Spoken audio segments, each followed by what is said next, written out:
जहिया से गवना लाइल बा, जहिया से गवना लाइल बा, दिल रोता हऊ खेला से। मन हारल रहे दिला से, मन हारल रहे दिला से, कहे मजा न मिले लेला से। हो मन हारल रहे दिला से, कहे मजा न मिले लेला से।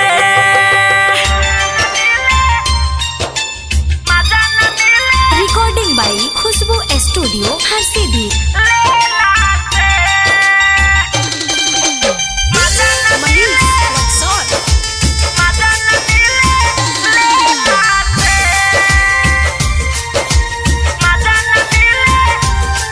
ओही फेरा में उ रहता, भतरा के रोजो लहता, रोज माथा जैसे महता, साया से माल बहता। सुतलो में मनवा डरेला, सुतलो में मनवा डरेला, एक डरे तेला बेला से। मन हारल रहे दिला से, हो मन हारल रहे दिला से, कहे मजा न मिले लेला से। हो मन हारल रहे दिला से, कहे मजा न मिले लेला से।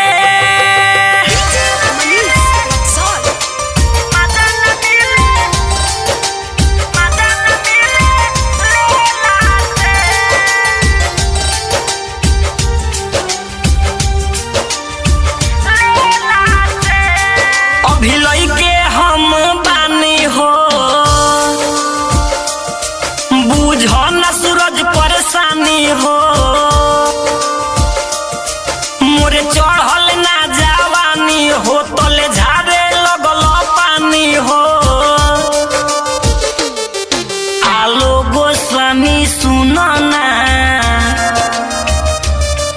आलो के अनिल तू सुनो ना, जी भरल ओकरा केला से। मन हारल रहे दिला से, हो मन हारल रहे दिला से, कहे मजा न मिले लेला से। हो मन हारल रहे दिला से, कहे मजा न मिले लेला से। जहिया से गवना लाइल बा, जहिया से गवना लाइल बा, दिल रोता